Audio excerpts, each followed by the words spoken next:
আসসালামু আলাইকুম। এটিএন বাংলা সংবাদে সবাইকে স্বাগত জানাচ্ছি রোকসানা মিম। শুরুতে বিআরবি কেবলস সংবাদ শিরোনাম। আজ বরিশাল ও ফরিদপুরে নির্বাচনী সফরে যাচ্ছেন তারেক রহমান। দুপুরে বরিশালের ওয়েলস পার্ক ও ফরিদপুরের রাজেন্দ্র কলেজ মাঠে জনসভায় বক্তব্য দেবেন বিএনপি চেয়ারম্যান। অতীত নিয়ে জাতিকে বিভক্ত না করে সবাইকে নিয়ে রাষ্ট্র গড়বে জামাত। নির্বাচনী জনসভায় শফিকুর রহমান। হ্যাঁ এর পক্ষে ভোট দিলে জিতবে বাংলাদেশ।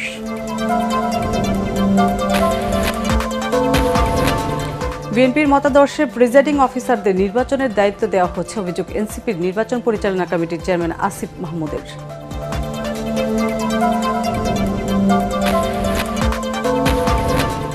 নির্বাচনে সবাইকে নির্ভয়ে ভোট দেওয়ার আহ্বান সেনাপ্রধানের। র্যাবের নাম পরিবর্তন করে স্পেশাল ইন্টারভেনশন ফোর্স এসআইএফ প্রধান উপদেষ্টার অনুমোদন। এবং মহান আল্লাহর কাছে ক্ষমা, রহমত আর বরকতের প্রার্থনায় শবে বরাতের আমল করলেন ধর্মপ্রাণ মুসল্লিরা।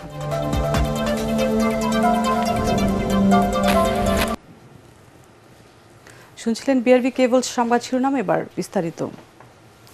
নির্বাচনী প্রচারণা ও জনসভায় যোগ দিতে আজ বরিশাল ও ফরিদপুরে যাচ্ছেন বিএনপি চেয়ারম্যান তারেক রহমান। সকালে বরিশালের ঐতিহাসিক ওয়েলস পার্কে নির্বাচনী জনসভায় বক্তব্য রাখবেন তিনি। তারেক রহমানের আগমন উপলক্ষে ব্যাপক উৎসাহ উদ্দীপনা বিরাজ করছে নেতাকর্মী ও সাধারণ মানুষের মাঝে। বরিশাল 5 আসনে বিএনপির প্রার্থী অ্যাডভোকেট মুজিবুর রহমান সরোয়ার জানান, তারেক রহমানের সফরকে সফল করার জন্য ব্যাপক প্রস্তুতি নেওয়া হয়েছে। এদিকে বরিশাল জনসভা শেষে একই দিন ফরিদপুর যাবেন তারেক রহমান। সরকারি রাজেন্দ্র কলেজ মাঠে নির্বাচনী জনসভায় বক্তব্য রাখবেন তিনি। তারেক রহমানের জনসভাকে ঘিরে সকল প্রস্তুতি সম্পন্ন হয়েছে। একই সাথে নেওয়া হয়েছে 3 স্তরের নিরাপত্তা ব্যবস্থা। তারেক জিয়া সাহেব বরিশালে 4 তারিখে আসতেছে ইনশাল্লাহ। এখানে আমাদের মনে হচ্ছে যে আরেকবার ঈদের খুশিটা আমরা আনন্দ অনুভব করছি। তিনি বরিশাল আসছেন, দীর্ঘ 20 বছর পর বাংলাদেশে আসছেন আর বরিশাল আসছেন, এটা আমাদের জন্য একটা খুশির খবর। আমাদের জন্য বরিশালের আপামর জনগণের জন্য, সমস্ত পেশা শ্রেণী মানুষের জন্য এটা খুশির খবর এবং আনন্দের বিষয়। নেতা আসবে এখানে, এটা বলে ভাষায় প্রকাশ করা যাবে না, এতটা আমরা আনন্দিত। দলীয় প্রধানের কাছে আমাদের প্রত্যাশা অনেক, কারণ তার বাবা ক্যাবিনেট মিটিং করে বরিশালের উন্নয়নের কথা চিন্তা ভাবনা করেছেন। ওনার মা যিনি প্রধানমন্ত্রী ছিলেন, তিনি বিভাগ ঘোষণা করেছেন। অতীত নিয়ে টানাটানি করে জাতির মধ্যে বিভক্তি না ছড়িয়ে তরুণদের নেতৃত্বে রাষ্ট্র গড়ার অঙ্গীকার করেছেন জামাতের আমির ডাক্তার শফিকুর রহমান। তিনি বলেন, নির্বাচনে বিজয়ী হলে পারিবারিক দাপটমুক্ত রাজনৈতিক ধারা প্রতিষ্ঠা করা হবে। কিশোরগঞ্জ, ময়মনসিংহ ও গাজীপুরে 11 দলীয় ঐক্যের নির্বাচনী জনসভায় প্রধান অতিথির বক্তৃতায় জামাত আমির এসব কথা বলেন। তিনি আরও বলেন, হ্যাঁর পক্ষে ভোট দিলে জিতে যাবে বাংলাদেশ। এ সময় নির্বাচনকে প্রশাসনের নিরপেক্ষভাবে দায়িত্ব পালনের আহ্বান জানান শফিকুর রহমান। আরও জানাচ্ছেন খায়রুল ইসলাম। তাকবীর, লিল্লাহি তাকবীর, ইনকিলাব ইনকিলাব। দেশ গড়ার স্বপ্ন বুকে নিয়ে মানুষের দুয়ারে দুয়ারে ছুটে চলেছেন জামায়াতের আমির ডাক্তার শফিকুর রহমান। তার কণ্ঠে ক্ষমতা নয়, পরিবর্তনের তাগিদ। বিরামহীন প্রচারণায় চষে বেড়াচ্ছেন দেশের এক প্রান্ত থেকে আরেক প্রান্তে। প্রত্যেকটি জনসভায় ইনসাফের বাংলাদেশ গড়ার দৃঢ় প্রত্যয়। এখানে বাংলাদেশ জামাতে ইসলামের নির্বাচনী প্রচারণায় সকালে কিশোরগঞ্জে জামায়াত ইসলামীর আমির ডাক্তার শফিকুর রহমানের নেতৃত্বে নির্বাচনী জনসভায় অংশ নেন 11 দলীয় ঐক্যের শীর্ষ নেতারা। বাংলাদেশ গড়ার জন্য আপনারা। এ সময় প্রধান অতিথির বক্তৃতায় জামায়াতের আমির বলেন, এক্স অ্যাকাউন্ট হ্যাক করা নিয়ে একটি দল অপরাজনীতি শুরু করেছে। আমার টুইটার, যেটাকে এখন এক্স বলে, সেই এক্স আইডি হ্যাক করে অত্যন্ত নোংরা মেসেজ সেখান থেকে দেওয়া হয়েছে। আমাদের আইটি টিম, সাইবার টিম খুব দ্রুত সেটাকে রিকভারি করে ব্যবস্থা নিয়েছে এবং পেয়েও গেছে যে কোন জায়গা থেকে কারা এই কাজ করেছে। আশ্চর্যের বিষয়, একটি রাজনৈতিক সংগঠন এই সব কিছু স্পষ্ট হওয়ার পরেও এইটা নিয়ে তারা এখন ব্যবসা করছেন। বিভক্তির রাজনীতি না করে সবাইকে নিয়ে রাষ্ট্র গড়ার অঙ্গীকার করেন তিনি। 18 কোটি মানুষের বিজয় হলে সে বিজয় আমাদের সবার। দল গোষ্ঠী পরিবারতান্ত্রিক রাজনীতির কোনো বিজয় আমাদের কাছে নেই। পরে ময়মনসিংহ ও গাজীপুরে নির্বাচনী জনসভায় জামায়াতের আমির বলেন ৪৯ জন ঋণ খেলাপিকারীদের নিয়ে নির্বাচনে অংশ নিয়েছে একটি দল। বলেন আগে তাদের বাদ দিয়ে পরে দেশকে দুর্নীতিমুক্ত করার কথা বলুন। এবারকার নির্বাচনে আমাদের অঙ্গীকার দুর্নীতিমুক্ত দেশ গড়া। আরেকটা দলেরও নেতৃবৃন্দ বলতেছেন তারাও দুর্নীতিমুক্ত দেশ গড়বেন। ভালো কথা, চ্যারিটি স্টার্টস ফ্রম হোম। ভালো কাজ নিজের ঘর থেকে শুরু করতে হয়, সেটার প্রমাণ আগে দেন। ৪৯ জন ঋণ খেলাপি যাদেরকে বগলের নিচে নিয়ে নির্বাচন করছেন, আগে তাদেরটা বাতিল ঘোষণা করেন। যদি সাহসিকতার সাথে এটা করতে পারেন, জনগণ কিছুটা বিশ্বাস করবে হ্যাঁ ওনাদের সদিচ্ছা আছে। এ সময় ভোটের লেভেল প্লেইং ফিল্ড নিশ্চিতে নির্বাচন কমিশন ও প্রশাসনকে নিরপেক্ষভাবে দায়িত্ব পালনের আহ্বান জানান ডাক্তার শফিকুর রহমান। ইনশাআল্লাহ ১২ তারিখ। খায়রুল ইসলাম, এটিএন বাংলা। নারী সমাজকে যারা অন্ধকার যুগে ফিরে নিয়ে যেতে চায় সে দলটি ক্ষমতা এলে বাংলাদেশে নতুন ফ্যাসিবাদের আবির্ভাব হবে বলে মন্তব্য করেছেন বিএনপির সিনিয়র যুগ্ম মহাসচিব রুহুল কবির রিজভী। পবিত্র শবে বরাত উপলক্ষে নয়াপল্টন কেন্দ্রীয় কার্যালয়ে বিএনপি আয়োজিত দোয়া মাহফিলে তিনি এই মন্তব্য করেন। এদিকে রাজধানীর গুলশানে আয়োজিত সংবাদ সম্মেলনে বিএনপির কেন্দ্রীয় নির্বাচন পরিচালনা কমিটির মুখপাত্র মাহদি আমিন বলেন, ফ্যাসিবাদের রক্তচক্ষু উপেক্ষা করে বিএনপি ১৭ বছর সরকারের পক্ষে আন্দোলন করেছে।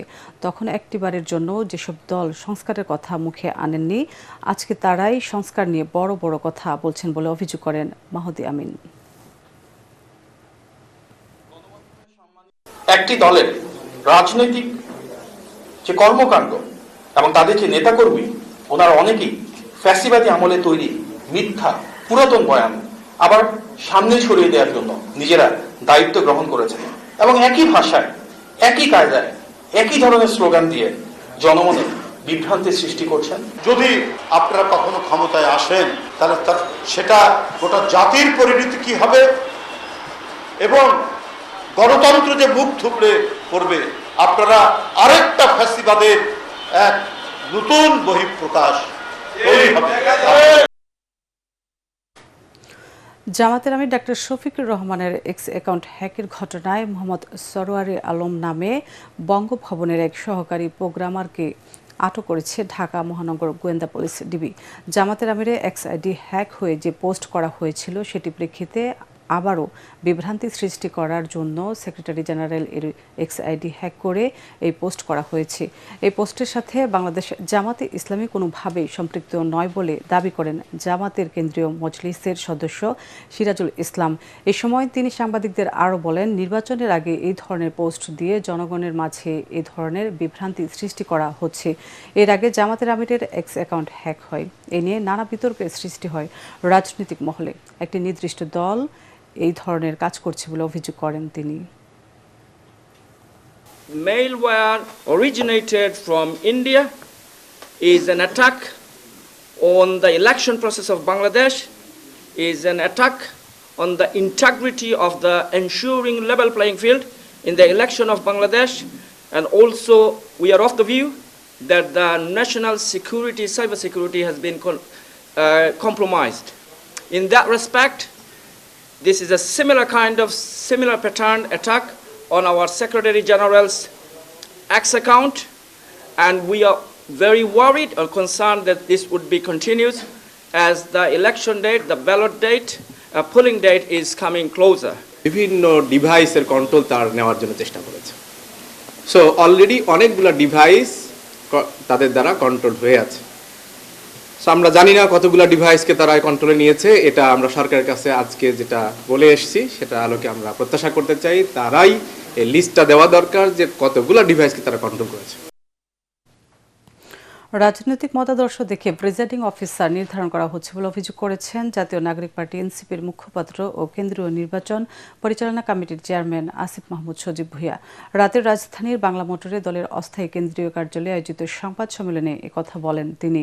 বলেন, বিভিন্ন জেলায় রিটার্নিং কর্মকর্তা সরকারি ও আধা সরকারি চাকরিজীবীদের তথ্য এনএসআই থেকে সংগ্রহ করে প্রিজাইডিং অফিসার হিসেবে নির্বাচন করছেন, যা রাষ্ট্রীয় সংস্থার কাজে পরিধির বাইরে। এই সময় যারা এই ধরনের কাজ করছে তাদের বিরুদ্ধে সরকারের কাছে দ্রুত শাস্তিমূলক ব্যবস্থা নেওয়ার পাশাপাশি জবাবদিহিতা নিশ্চিত করার আহ্বান জানান তিনি। এর আগে দেখেছি চাকরি হতে, এর আগে প্রমোশন হতে দেখেছি। এখন প্রিজাইডিং অফিসার নির্ধারণটা আমরা রাজনৈতিক মতাদর্শ দেখে হতে দেখছি। যখন একটা নির্দিষ্ট রাজনৈতিক মতাদর্শের প্রিজাইডিং অফিসাররা দায়িত্বে থাকবেন, তখন স্পষ্টভাবেই এই নির্বাচনটা একটা কারচুপির নির্বাচন হতে যাচ্ছে। একটা ইঞ্জিনিয়ারিং করার মন মানসিকতা তাদের মধ্যে আছে বলে এটা স্পষ্টভাবে প্রতীয়মান হচ্ছে। প্রার্থীদের পাল্টাপাল্টি বক্তব্যে জমে উঠেছে রাজধানীর নির্বাচনী উত্তেজনা। সকাল থেকে রাত মাঠঘাট সর্বত্রই চলছে প্রচারণা। প্রার্থীরা একে অন্যকে ঘায়েল করতে দিচ্ছেন নানা বক্তব্য। পাশাপাশি মিছিল, শোডাউন, গণসংযোগ, সভা সমাবেশ করে ব্যস্ত সময় পার করছেন প্রার্থী ও তাদের সমর্থকরা। বিস্তারিত জানাচ্ছেন ইয়াসিন রানা।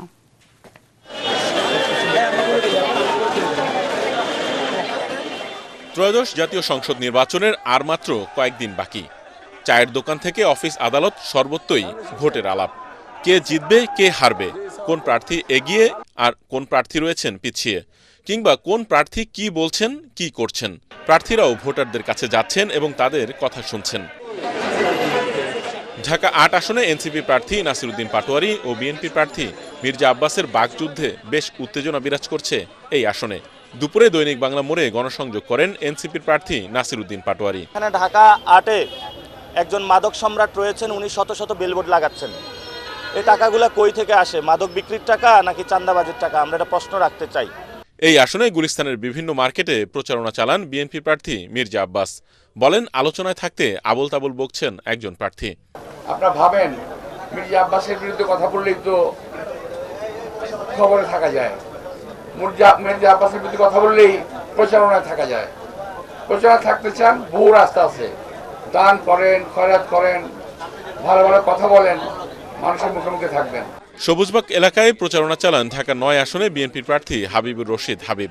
আমাদের অন্তর্বর্তী সরকারের উচিত যে ভোটারদের নিরাপত্তা এবং প্রার্থীর নিরাপত্তা প্লাস এলাকার মানুষের যাতে নিরাপত্তাকে নিশ্চিত করা। ভোটারদের দাঁড়ে দাঁড়ে ঘুরছেন ঢাকা ৪ আসনে বিএনপি প্রার্থী তানভীর আহমেদ রবিন। কদমতলীর চেয়ারম্যান বাড়ি কলেজ রোডে প্রচারণা চালান তিনি। ঢাকা ১৮ আসনের দক্ষিণখানের ফায়দাবাদে ভোটারদের মাঝে গণসংযোগ করেন বিএনপি প্রার্থী SM জাহাঙ্গীর হোসেন। বাড্ডার সাঁতারকুলে বর্ণাঢ্য মিছিলের আয়োজন করে ঢাকা ১১ আসনের বিএনপির প্রার্থী MA কাইয়ুম। ঢাকা ১৭ আসনের মহাখালীতে তারেক রহমানের পক্ষে গণসংযোগ করেন বিএনপি নেতা আব্দুস সালাম। মিরপুরের রূপনগর টিনশেড এলাকায় গণসংযোগ করেন ঢাকা ১৬ আসনের বিএনপি প্রার্থী আমিনুল হক। এছাড়াও ঢাকার বিভিন্ন আসনের প্রার্থীদের প্রচারণায় মুখরিত পাড়া মহল্লা। ইয়াসিন রানা, ATN বাংলা, ঢাকা। নির্বাচনী প্রচারণায় আর মাত্র 7 দিন বাকি। সারা দেশে চলছে ব্যাপক প্রচারণা। বিএনপি, জামাত, এনসিপি সহ বড় 2 জোটের প্রার্থীরাই ভোটের মাঠে বেশি সক্রিয়। নির্বাচনে জয়ের ব্যাপারে আশাবাদী সব পক্ষই। আরও জানাচ্ছেন নিয়াজ জামান সজীব। নির্বাচনী প্রচারণায় সরগরম দেশের ৩০০টি সংসদীয় আসন। নানা প্রতিশ্রুতি নিয়ে প্রার্থীরা যাচ্ছেন ভোটারদের দুয়ারে, আর ভোটাররা চান কাঙ্ক্ষিত উন্নয়ন। বিএনপি প্রার্থী মোহাম্মদ কামরুল হুদা ও জামায়াতের প্রার্থী ডাক্তার সৈয়দ আব্দুল্লাহ মোহাম্মদ তাহেরের প্রচারণায় সরগরম কুমিল্লা 11 আসন। যেহেতু আমরা হামলা করছি না, আমরা ধৈর্য ধারণ করছি। মাঠ তো আমরা ঘোলাটি করছি না, তারা ঘোলাটি করছে। জামাত ইসলামের স্ট্যান্ডিং হচ্ছে নারী এবং পুরুষের অধিকারের ক্ষেত্রে কোনো ধরনের পার্থক্য নেই। নাটোরে প্রচারণা চালিয়েছেন বিএনপি প্রার্থী অ্যাডভোকেট M রুহুল কুদ্দুস তালুকদার দুলু। মেয়েদেরকে শহীদ প্রেসিডেন্ট জিয়াউর রহমান, বেগম খালেদা জিয়া সবচেয়ে সম্মানিত করেছেন। খুলনার প্রতিটি আসনেই ভোটারদের আকৃষ্ট করতে প্রচার চালাচ্ছেন বিএনপি ও জামায়াতের প্রার্থীরা। ঠাকুরগাঁয়ে বিএনপি মহাসচিব মির্জা ফখরুল ইসলাম আলমগীর বলেন, ৭১ হচ্ছে আমাদের মূল অস্তিত্ব, এটাকে নিয়েই এগিয়ে যেতে হবে। ধর্মকে ব্যবহার করে মানুষকে বিভ্রান্ত করা হচ্ছে বলেও মনে করেন তিনি। একটা গোষ্ঠী ৭১কে পিছিয়ে ফেলতে চায়। ৭১ হচ্ছে আমার মূল অস্তিত্ব, এটাকে নিয়েই আমাকে দিলাম।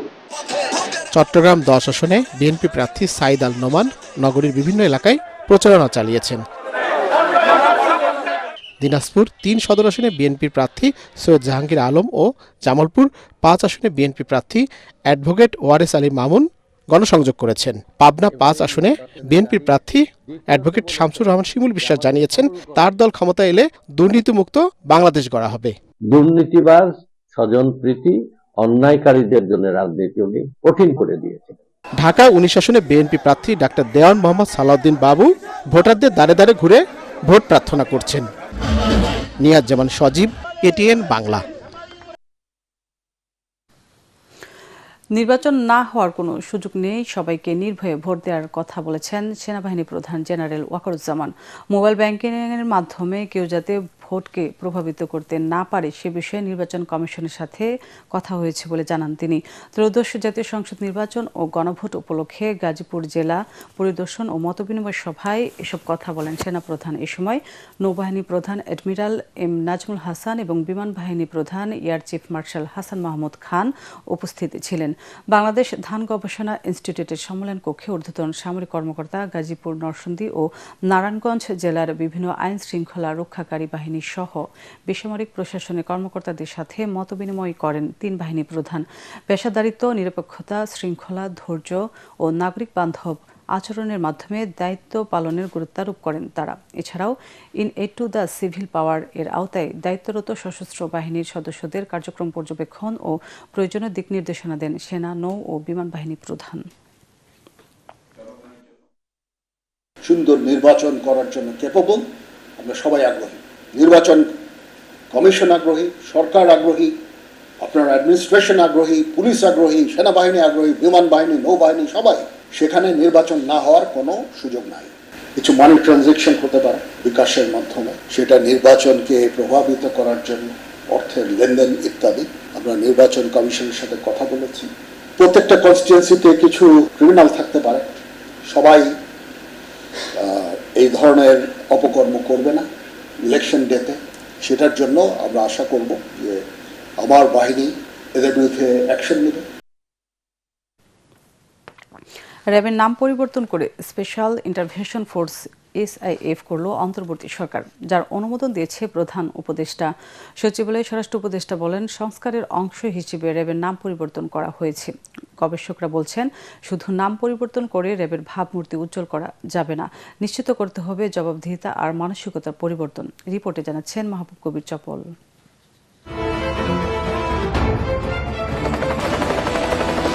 র্যাবের এমন দুঃসাহসিক আর মানবিক কাজ ঢাকা পড়ে যায় নারায়ণগঞ্জে 7 খুনের অমানবিক কর্মকাণ্ডে। গুম, খুন, ক্রসফায়ার আর আওয়ামী লীগের হয়ে কাজ করবার অভিযোগে আস্থা হারাতে থাকে এলিট ফোর্সটি। মানবাধিকার লঙ্ঘনের অভিযোগে 2021 সালে র্যাবের উপর নিষেধাজ্ঞা দেয় যুক্তরাষ্ট্র। আওয়ামী লীগ সরকার পতনের পর র্যাব সংস্কারের দাবি ওঠে। মেয়াদ শেষ হবার 9 দিন আগে বাহিনীটির নাম পরিবর্তন করল অন্তর্বর্তী সরকার। র্যাপিড অ্যাকশন ব্যাটালিয়ন র্যাব থেকে নতুন নাম করা হলো স্পেশাল ইন্টারভেনশন ফোর্স SIF। র্যাবের যে নতুন নাম, আজকে থেকে এটা নতুন নাম করা হচ্ছে স্পেশাল ইন্টারভেনশন ফোর্স SIF। এটা সুপারিশ করেছে এবং মাননীয় প্রধান উপদেষ্টা এটা অনুমোদন দিয়েছে। নামটা আজকে হয়ে গেছে, এরপর একটা সরকারি একটা অর্ডার হবে, তারপরে এটার সাথে পোশাকও পরিবর্তন হচ্ছে। পোশাক অলরেডি পরিবর্তন করে আপনাকে কিন্তু একবার দেখানো হয়েছিল। ওই পোশাকগুলি বানানো শুরু হয়েছে, হয়তো এই নেক্সট সপ্তাহে আপনি দেখবেন যে ডিজি হয়তো ওই পোশাকও গায়ে দেওয়া হয়েছে। মানে আপনি একদিন তার নাম পরিবর্তন করতে, আবার কেন আপনার তো কইছেন অনেকের আশা ছিল, এই জন্য এটা পরিবর্তন, এটা আমরা ইচ্ছা এইটা নামটা ওই নামটাকে খারাপ মনে করত। 2004 সালের 26 March police, Ansar VDP, BGB, coast guard, সেনা, নৌ ও বিমান বাহিনীর সদস্যদের নিয়ে গঠন করা হয় র্যাব। 22 বছর পর বদলে গেল বাহিনীটির নাম। গবেষকরা বলছেন, শুধু নাম পরিবর্তন করে কাঙ্ক্ষিত ফল আসবে না, দরকার মানসিকতারও পরিবর্তন।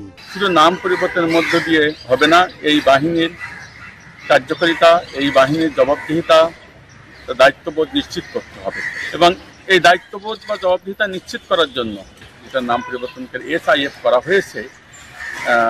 এটির যথার্থ স্পেশাল ট্রেনিং প্রয়োজন আছে বলে আমি মনে করি। আপনি যদি এই 1.5 বছর আগে তাদের কাজের মান দেখেন আর এখনকার যদি কাজের মান দেখেন, এটার মধ্যে পরিবর্তন অনেক আসছে। স্বরাষ্ট্র উপদেষ্টা জানান, নির্বাচনে টিআইবি মব ভায়োলেন্সের যে আশঙ্কা করছে তার সম্ভাবনা নেই। টিআইবি তাদের কনসার্ন জানিয়েছে, ইলেকশনে কোনো ধরনের কোনো অসুবিধা হবে না। মাহবুব কবির চপল, ATN বাংলা, ঢাকা। অগাস্টের যে পরিস্থিতি হয়েছে। মহান আল্লাহর কাছে ক্ষমা, রহমত আর বরকতের প্রার্থনায় শবে বরাতের আমল করলেন ধর্মপ্রাণ মুসল্লিরা। মঙ্গলবার ঈশান নামাজের পর থেকেই জাতীয় মসজিদ বাইতুল মোকাররম সহ দেশের বিভিন্ন মসজিদে মুসল্লিরা রাত জেগে নামাজ, মিলাদ মাহফিল ও দোয়ায় অংশ নেন। গুনাহ মাফ আর রহমতের আশায় আল্লাহর দরবারে প্রার্থনা করেন। মুসল্লিরা জানান, শবে বরাতের রাতে পাপ থেকে মুক্তির পাশাপাশি দেশ ও জাতির বৃহত্তর কল্যাণ চেয়েছেন তারা। জামিল হাসান শান্তর রিপোর্টে বিস্তারিত। আল্লাহর নৈকট্য লাভের আশায় রাতভর ইবাদত বন্দেগী করেছেন ধর্মপ্রাণ মুসল্লিরা। নফল নামাজ, জিকির, তেলাওয়াতের মধ্য দিয়ে পাপ থেকে মুক্তির আর সামগ্রিক কল্যাণ কামনা করা হয়। আল্লাহ রাসূল আরো বলেন যে এই রাতে আল্লাহ যখন প্রথম আসমানে আসে তখন অনেক মানুষ আল্লাহ বলতে থাকে যে কেউ কি আসো যার রিজিকের দরকার, অভাবে আসো, অনটনে আসো, আমার কাছে রিজিক চাও, আমি তোমার রিজিক দিয়ে দিব। কেউ কি আসো অসহায়, তার অসহায়ত্ব দূর করে দিব। আলা কাদা তার যে কোনো বিষয় দরকার পড়ে সে আল্লাহর কাছে চাক, আল্লাহ তাকে দিয়ে দিবে। বরকতময় রজনীর শবে বরাত তাই দূর দূরান্ত থেকে জাতীয় মসজিদ বাইতুল মোকাররমে এসেছেন অনেক মুসল্লি। দেশে শান্তির পাশাপাশি নিজেদের জন্য আল্লাহর কাছে রহমত, মাগফিরাত ও নাজাত চেয়েছেন ধর্মপ্রাণ মুসল্লিরা। আল্লাহ যাতে সকল মুসলমানকে ভালো রাখে, সুস্থ রাখে। দোয়া করছি যে আল্লাহ যারা কবরবাসী সবাই মাফ করে দেখ, আর আমরা যারা আছি সবাই আল্লাহ আমরা যেন ঈমান নিয়ে মরতে পারি, জীবনে সবকিছু মিলে ভালো থাকতে পারি। এবং সারা দুনিয়ার মুসলমানদের জন্য দোয়া করলাম, বিশেষ করে ফিলিস্তিনের জন্য দোয়া করলাম। আল্লাহর কাছে দোয়া করছি আল্লাহ যেন একদম শান্তি একটা ইসলাম রাষ্ট্র কায়েম করে। মসজিদ থেকে বেরিয়ে বিভিন্ন কবরস্থানে গিয়ে হারানো আপনজনদের জন্য দোয়া ও মোনাজাত করতে দেখা গেছে অনেক মুসল্লিকে। পরিপূর্ণ নেককার পরেশগার না বানে অন্ধকার কবরে ডাক দিয়েন না। বিশ্বাস এরাতে বান্দার দোয়া দ্রুত কবুল করেন আল্লাহ। প্রতি বছর এই শবে বরাতে আসি আমার নানি, দাদি ও আমার আত্মীয় স্বজন যারা আছে তাদের কবর জিয়ারত করার জন্য।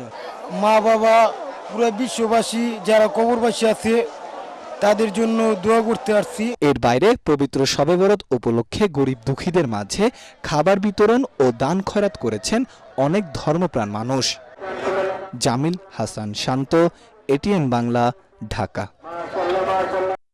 সুনামগঞ্জ ৩ আসনে নির্বাচনে ত্রিমুখী লড়াইয়ের সম্ভাবনা রয়েছে। প্রার্থীরা জগন্নাথপুর এবং শান্তিগঞ্জ উপজেলার বাজারঘাট, পাড়া মহল্লায় গিয়ে ভোট চাচ্ছেন। প্রাকৃতিক সম্পত্তিতে ভরপুর হওয়া সত্ত্বেও কাঙ্ক্ষিত উন্নয়ন না হওয়ায় আক্ষেপের কথা জানান সেখানকার ভোটাররা। মনির হোসেন তোপর রিপোর্ট। সুনামগঞ্জ ৩ আসনে মোট ভোটারের সংখ্যা ৩,৬৯,৭৯৮ জন। এর মধ্যে জগন্নাথপুরে মোট ভোটার সংখ্যা 2,16,827, শান্তিগঞ্জে ভোটার 1,52,971। এ আসনে মোহাম্মদ কয়সর আহমেদ বিএনপির মনোনীত প্রার্থী। তবে তার দলের বহিষ্কৃত নেতা ব্যারিস্টার আনোয়ার হোসেন স্বতন্ত্র হিসেবে লড়ছেন। নিজেকে জনগণের প্রার্থী দাবি করেন তিনি। জনগণের জন্য আমি যেসব প্রতিশ্রুতি দেওয়ার চেষ্টা করছি সেগুলো আমি পূরণ করবই। সেগুলো মেইনলি এখন রাস্তাঘাট, কালভার্ট, ব্রিজ, স্কুল, কলেজ, মন্দির, মাদ্রাসা সহ আরো যেগুলো আছে, স্বাস্থ্যের ক্ষেত্রে অনেক কিছু আছে। এই অঞ্চলের মানুষ যারা চায়, সৎ, নিষ্ঠাবান, শিক্ষিত মানুষ চায়, তো সেই প্রেক্ষিতে আমি তাদের কাছে যোগ্য প্রার্থী হিসেবে বিবেচিত। এদিকে জামাতের 11 দলীয় জোটের 3 জন প্রার্থী মাঠে আছেন। চূড়ান্তভাবে সিদ্ধান্ত না আসায় উন্মুক্ত অবস্থায় আছে এখনো। যে কারণে আমি এটাকে চ্যালেঞ্জ মনে করি না, যদিও ত্রিমুখী লড়াই হতে পারে, কিন্তু সেখানে বিজয়ের মালা অবশ্যই রিকশা মার্কার পক্ষে আসবে। আমাদের 3 জনের ভোট ব্যাংক সম্পূর্ণরূপে আলাদা। এটা আমাদের বিরোধী পক্ষ যারা আছে তারা বিভ্রান্তি ছড়ানোর চেষ্টা করছে, জনমনে বিভ্রান্তি রয়েছে যে 3 জনেরই একই ভোট ব্যাংক। আসলে কথাটা এইটা নয়। শিল্প কারখানা না থাকায় এই আসনের অনেক বাসিন্দা অন্যত্র ছুটছেন কাজের খোঁজে। বিশেষ উদ্যোগ নিয়ে এলাকার সার্বিক উন্নয়নের জন্য কাজ করবেন নির্বাচিত প্রার্থী, এমনটাই প্রত্যাশা ভোটারদের। মনির হোসেন তপু, এটিএন বাংলা, সুনামগঞ্জ। নাটোর ১ লালপুর বাগাতিপাড়া আসনে বিএনপি মনোনীত প্রার্থী ব্যারিস্টার ফারজানা শারমিন পুতুল বলেছেন, ভোটাধিকার একটি দেশের নাগরিকের সবচেয়ে বড় অধিকার, যা থেকে জনগণ দীর্ঘ 17 বছর বঞ্চিত ছিল। 12 ফেব্রুয়ারি গণতন্ত্রের যাত্রা শুরু হবে। বিকেলে লালপুর উপজেলার ওয়ালিয়া উচ্চ বিদ্যালয় মাঠে এক নির্বাচনী সভায় পুতুল বলেন, বিএনপি চেয়ারম্যান তারেক রহমান দেশ গঠনে দিনরাত কাজ করে যাচ্ছেন এবং এই পথে বাধা দিলে জনগণ তা মেনে নেবে না। এ সময় তার বাবা সাবেক মন্ত্রী ফজলুর রহমান পটলের অসমাপ্ত উন্নয়ন কাজ শেষ করতে ধানের শীষে ভোট দেওয়ার আহ্বান জানান। ওয়ালিয়া ইউনিয়ন বিএনপির সাবেক সদস্য সচিব আবুল হোসেনের সভাপতিত্বে মন্ত্রী ফজলুর রহমান পটলের ছেলে ইফতেখার আরশাদ প্রতীক সহ জেলা ও স্থানীয় বিএনপির নেতাকর্মীরা উপস্থিত ছিলেন।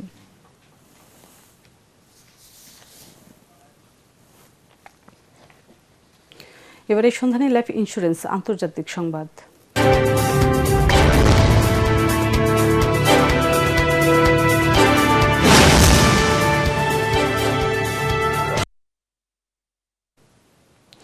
জাপানে গত 2 সপ্তাহে অস্বাভাবিক ভারী তুষারপাতে 30 জনের মৃত্যু হয়েছে। বার্তা সংস্থা এএফপির তার প্রতিবেদনে জানিয়েছেন,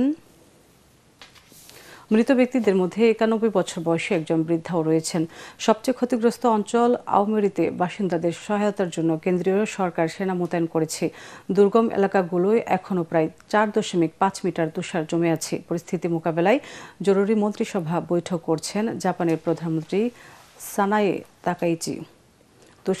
তুষারপাতজনিত দুর্ঘটনা ও মৃত্যু রোধে মন্ত্রীদের সর্বোচ্চ তৎপর থাকার নির্দেশ দিয়েছেন তিনি।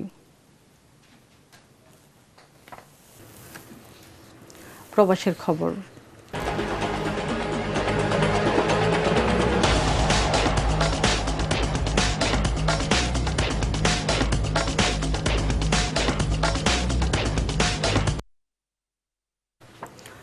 নিউ ইয়র্ক জ্যাকসন হাইটসে বর্নার্ডো আয়োজনে নিউ ইয়র্ক বাংলাদেশ প্রেস ক্লাবের নতুন অফিসের উদ্বোধন হয়েছে।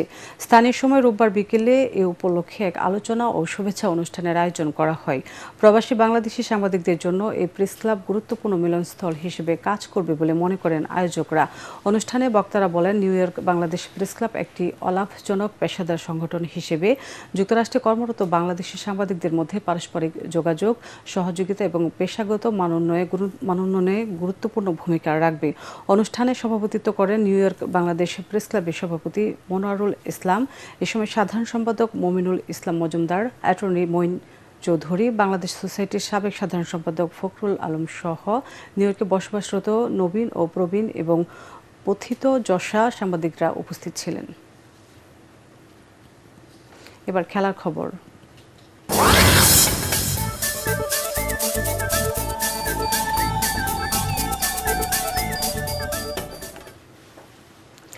দেশের ক্রিকেটকে এগিয়ে নিতে মাঠ সংস্কারের পাশাপাশি 137টি উইকেট বানানোর পরিকল্পনা হাতে নিয়েছে বাংলাদেশ ক্রিকেট বোর্ড বিসিবি। যেসব জেলা ক্রিকেট খেলার অবকাঠামো আগেই আছে সেসব জেলা উন্নয়নে প্রাধান্য পাবে বলে সংবাদ সম্মেলনে জানান বিসিবি গ্রাউন্ডস কমিটির চেয়ারম্যান খালেদ মাহমুদ পাইলট। এক সাংবাদিককে প্রশ্নের জবাব না দিয়ে তড়িঘড়ি করে সংবাদ সম্মেলন ছেড়ে চলে যান বিসিবির এই পরিচালক। আরও জানাচ্ছেন পরাগ আরমান। বেশি বেশি ম্যাচ আয়োজন, পিচের বৈচিত্র্য আনতে এবং পিচের মান ধরে রাখতে সারা দেশের মাঠগুলোতে উইকেট বানানোর বড় পরিকল্পনা হাতে নিয়েছে বাংলাদেশ ক্রিকেট বোর্ড বিসিবি। বিভিন্ন জেলায় একযোগে 137টি উইকেট নির্মাণের কাজ শুরু করেছে তারা। এর মধ্যে খুলনা, বরিশাল, রাজশাহী, বগুড়া, ফতুল্লা, কক্সবাজার, পূর্বাচল ও বিকেএসপির স্টেডিয়ামগুলোতে উইকেট বানানোর পরিকল্পনা তুলে ধরেন গ্রাউন্ডস কমিটির চেয়ারম্যান খালেদ মাসুদ পাইলট। তবে এই বড় পরিকল্পনার বাজেটের কথা বলতে গিয়ে লুকোচুরির আশ্রয় নেন তিনি।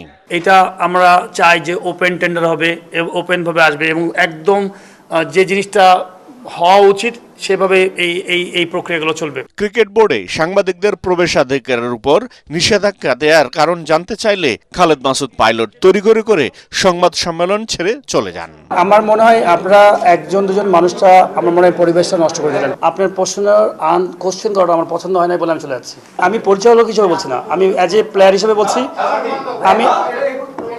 আপনারা কি পছন্দ করেছেন ওনার কোশ্চেন বলা? 137টা উইকেট বানানোর পরও আরো অনেক কাজ থাকবে। পাইলট বলেন, খেলাধুলায় ভালো করতে গেলে মাঠের সুযোগ সুবিধা থাকাটা সবচেয়ে জরুরি। পরাগ আরমান, এটিএন বাংলা, ঢাকা। শেষ করার আগে বিআরবি কেবলস সংবাদ শিরোনামগুলো আরেকবার। আজ বরিশাল ও ফরিদপুরে নির্বাচনী সফরে যাচ্ছেন তারেক রহমান। দুপুরে বরিশালের বেলস পার্ক ও ফরিদপুরের রাজেন্দ্র কলেজ মাঠে জনসভায় বক্তব্য দেবেন বিএনপির চেয়ারম্যান।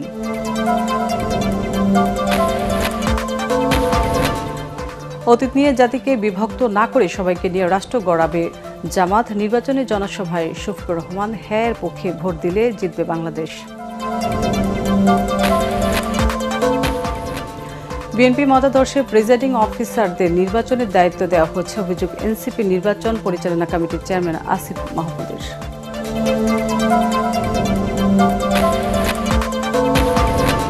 নির্বাচনে সবাইকে নির্ভয়ে ভোট দেওয়ার আহ্বান সেনা প্রধানের। র্যাবের নাম পরিবর্তন করে স্পেশাল ইন্টারভেনশন ফোর্স SIF, প্রধান উপদেষ্টার অনুমোদন।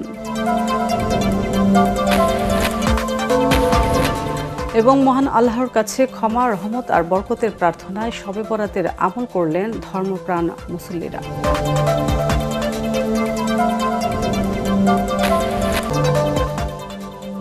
পরবর্তী সংবাদ দেখার আমন্ত্রণ জানিয়ে এখনকার মতো শেষ করছি। ATN বাংলা সংবাদ ইউটিউবে দেখতে ব্রাউজ করুন, youtube/ATN বাংলা নিউজ।